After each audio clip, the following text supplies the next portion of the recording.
2 is in the works.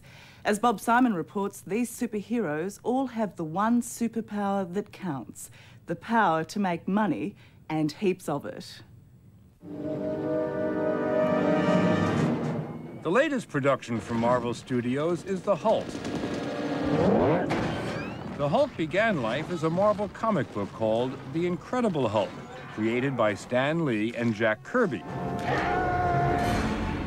We talked to Stan Lee about another of his superhero creations, Spider-Man.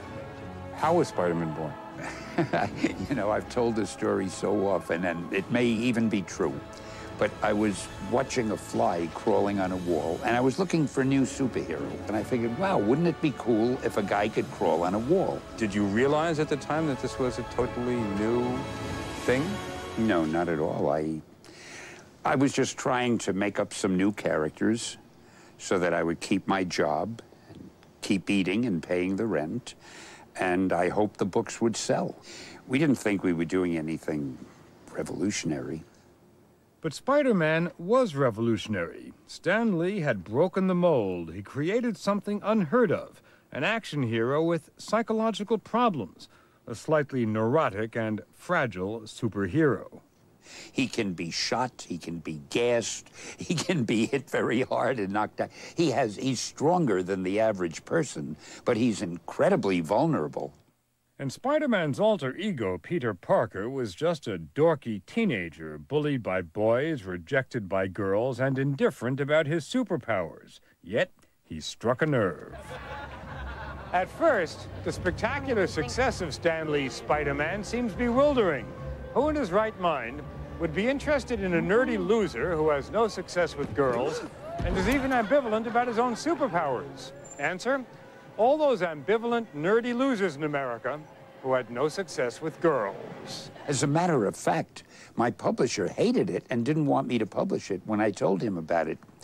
He didn't like the idea of it being called Spider-Man. He said, Stan, people hate spiders. You can't give a book that name. When I told him I wanted him to be a teenager, he said, but teenagers can only be sidekicks. Then, when I said I want him to have a lot of problems, he said, don't you know what a hero is? And he wouldn't let me publish it. But of course, Stan eventually prevailed. Yeah, it's so cool. It's really so cool. Which is why, 40 years later, Avi Arad is sitting on top of the world, arguably the hottest movie producer in Hollywood. Avi's biggest blockbuster, Spider-Man, which set a box office record, earning $120 million its first weekend. Are comic books the hottest thing in Hollywood? I think so. I mean, it's very simple. They make money. That's what makes them hot. Okay, quiet, folks. Stop! Avi produced The Hulk, he produced The Daredevil, and he wants to produce sequel upon sequel of, pardon the pun, Spider-Man spin-offs. Okay, take a guess. How many Spider-Man movies are there going to be? Looking at my birth certificate, I think I'll be involved with at least 3. At least. In other words, you think the franchise is going to run... Oh, way past all of us. But before Hollywood worked its computer-generated magic on Spider-Man, it was a plain old pencil that brought the superhero to life. Among the artists who wield that pencil today is Joe Quesada. No, this is the part of it that's still, thank God, it's still done by hand. If not, you know, I'd be out a portion of my paycheck. Yeah. What we do here is the equivalent of the cavemen sitting around the fire talking about the great hunt or talking about the great god of hunting. It's no different. We're just storytellers, and we tell stories of the heroic ideal. It's that simple. What kind of mind writes comic books? Any kind of a mind. No. I couldn't do it. I think you could if you're a writer. In fact, that may not be true, because I remember years ago, Mario Puzo, who did The Godfather, worked at our company. And he said to me, before he wrote The Godfather, he said to me one day, Stan, I'd like to write a comic book. I need some dough. So I gave him an assignment. I didn't hear from him for a while. 2 weeks later, he came back. He said, forget it, this is too difficult. I think I could write a novel instead. And he went out and wrote The Godfather. I'm going to make him an offer he can't refuse. And I didn't even get any credit for that book.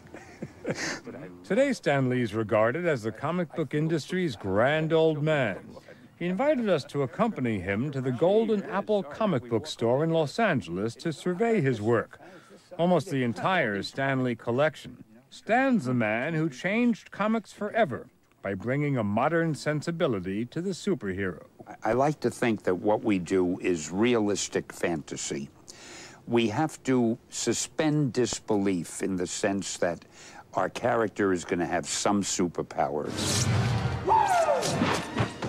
Is super strong, can crawl on walls, can fly in the air, whatever that is.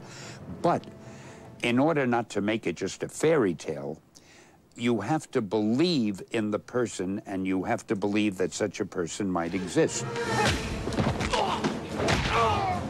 Cheese! And how do you view the superhero comic? You know, I personally just am not that interested in it. If Stan Lee revolutionized comics in the 60s, Art Spiegelman took the genre to a new level a few decades later when he created Maus, the first comic book ever to win the Pulitzer Prize for Literature. Maus told a Holocaust story, specifically the story of Spiegelman's father, a Polish Jew trapped by the Nazis. This was grown-up stuff. Suddenly, the stigma that's always been attached to comic books is lifting.